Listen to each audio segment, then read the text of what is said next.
As teachers, isn't it our job to ensure all our students are set on the right path, to be who they wish to be, to help assist them in breaking social norms? Equality, justice, and fairness. Aren't these terms we should all incorporate in our classroom?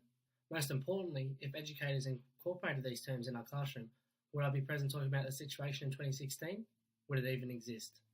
I'm not claiming that I'm the answer to break down all cultural walls that will hinder our students from gaining an education, but I will be a stepping stone for future generations. By implementing my philosophy, I'm hoping I can challenge social norms that hinder the students' ability to gain their own education, to be who they wish to be. This can inevitably endanger their education and result in a lack of understanding of the educational system itself. It also has the ability to hinder their own education. Philosophy is based on the premise that all students have the right to an education, as it is the way we can change society, social norms, and ourselves. I will achieve this by ensuring that no student is ever disadvantaged due to their cultural background. Education is the most powerful weapon which you can use to change the world. Nelson Mandela. Nelson Mandela is a philosopher who believed in and understood the power of education, this which came to be through his long-found respect for education and its ability. I stand with Nelson Mandela, as I have seen firsthand the ability education has to break negative cultural cycles. My father was one of 13 children who grew up in a one-bedroom home with 2 enclosed verandas at the back of an Aboriginal rural community called Dubbo, located in western New South Wales. My grandmother would stay home and take care of the kids, while my grandfather would ride his bike to work 6 days a week and 7 days a week during the harvest to ensure food was put on the table for all his children and his family. Due to these conditions, my father was raised in an extremely low socio-economic environment. He did not sleep in a bed until he was at the age of 18. In order to assist my grandfather, my father left school at the age of 12 to work in a pet food factory.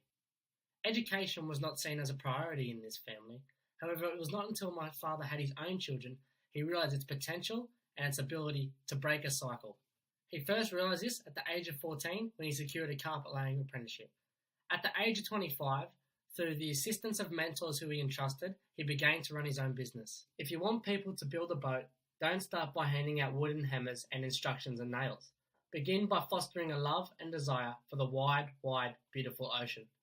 Walagarabaga, Indigenous leader, Northern Queensland. This quote has an extremely deep connection with this story. It describes hand-on Aboriginal learning and beginning to initially develop a new understanding, appreciate, and a newfound respect for the task and what is involved.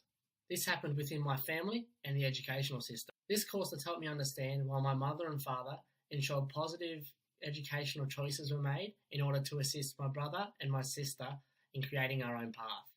It has also helped me realise education is such a powerful tool in the development of an individual. Even though Aboriginal and Torres Strait Islander people are disadvantaged in the educational system, there is also many other cultural areas that are also disadvantaged in the cultural system.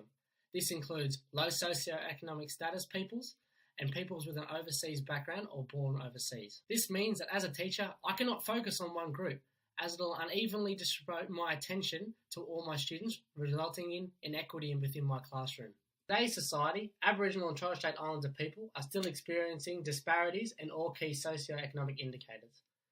45.7% of Aboriginal and Torres Strait Islanders students do not finish Year 12 at school.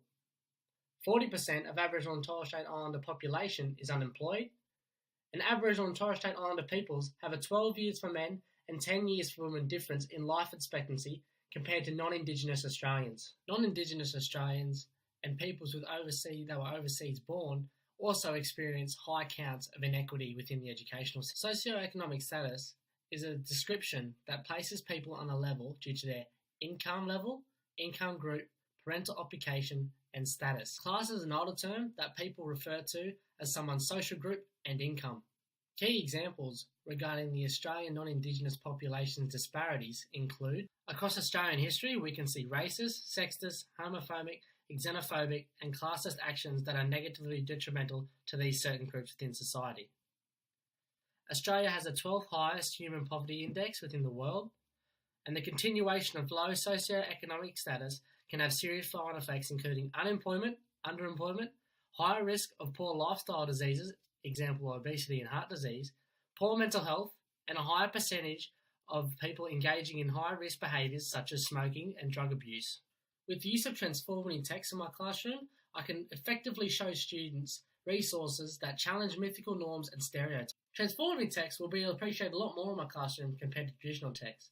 This is due to traditional text having the tendency to remain based around social and cultural stereotypes, therefore not giving my students the opportunity to look elsewhere and be who they want to be, not remaining within the social and cultural stereotypes that our society provides. For my philosophy to work, I need to connect with my students on a personal level and show them, first of all, that change is possible.